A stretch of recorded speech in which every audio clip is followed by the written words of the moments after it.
নমস্কার বন্ধুরা, tasty food কিচেনে তোমাদের স্বাগত। চলে এসেছি আর একটা নতুন জলখাবারের রেসিপি নিয়ে। তো দেখো তোমাদের জলখাবারের রেসিপিটা কেমন লাগে। এই রেসিপিটা করার জন্য প্রথমেই কিন্তু আমি একটা গাজর গ্রেট করে নিলাম। এবার আমি একটা বাটিতে 4-5 কোয়া রসুন, একটু নিয়ে নিলাম চাট মশলা, একটু নিয়ে নিলাম গোলমরিচের গুঁড়ো, আর দিয়ে দিচ্ছি এক টুকরো লেবুর রস দিয়ে বেশ করে ভালো করে এটাকে একটুখানি নোড়া দিয়ে থেতো করে নিলাম। দেখো মানে ওই কি বলে রসুনের মাথাগুলো ভেঙে নিলাম।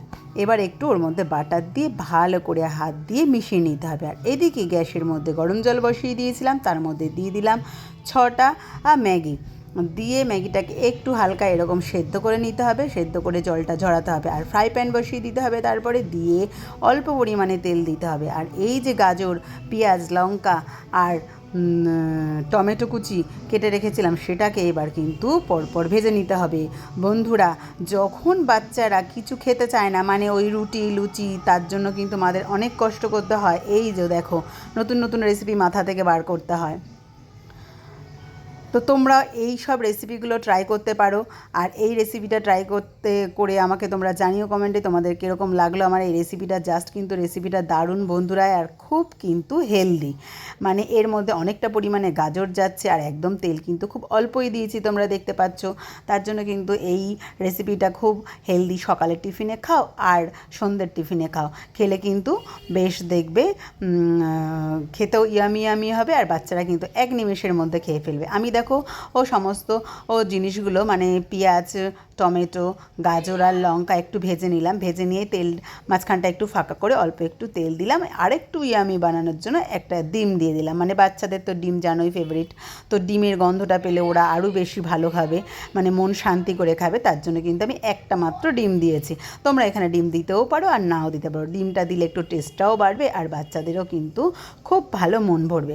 তার জন্য কিন্তু ডিমটা দেওয়া। আর ডিমটা দেখো একটিভাবে নাড়াচাড়া করে নিলাম।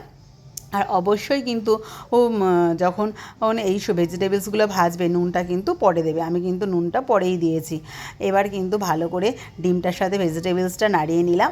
এইবারে কিন্তু মেন যেটা আমি করে রেখেছিলাম মশলা, ওটাই কিন্তু দারুণ। আর এই মশলাটা যখনই বন্ধুরা এর মধ্যে দিয়ে দেবে, দেখবে জাস্ট একটা যা সুন্দর গন্ধ আসবে না, গন্ধটাতেই কিন্তু মনটা ভরে যাবে। প্লাস তোমার যদি বাড়ির বাচ্চাগুলো সামনাসামনি থাকে, ওরা দৌড়িয়ে তোমার কিচেনে চলে আসবে যে তুমি কি রান্না করছো দেখার জন্য। এত সুন্দর একটা গন্ধ বেরাবে। তাহলে বন্ধুরা, গন্ধটা পেতে গেলে কি করতে হবে? আমার রেসিপিটা ট্রাই করতে হবে। তো আমার রেসিপিটা তোমরা কিন্তু অতি অবশ্যই ট্রাই করবে, আর আমাকে কমেন্টে জানাবে আমার রেসিপিটা কীরকম হয়েছে। দেখো, যে অবশিষ্ট আমার ম্যাগি মশলা ছিল, তার থেকে মাত্র 2টো ম্যাগি মশলা দিয়েছি আমি। 2টোর মধ্যেও কিন্তু অর্ধেক আমি ওটার মধ্যে দিয়েছি, মানে এর মধ্যে 1.5টা দিয়েছি আমি। ম্যাগি মশলাটাও কিন্তু পুরোটা ইউজ করলাম না। এবার আমার সেদ্ধ করে রাখা নুডলসগুলো দিয়ে দিলাম। আর নুডলসগুলো দেখো, দেখতেই পাচ্ছ তোমরা কতটা ঝরঝরে হয়েছে, আর দেখতেও কিন্তু বেশ ইয়ামি ইয়ামি হয়েছে।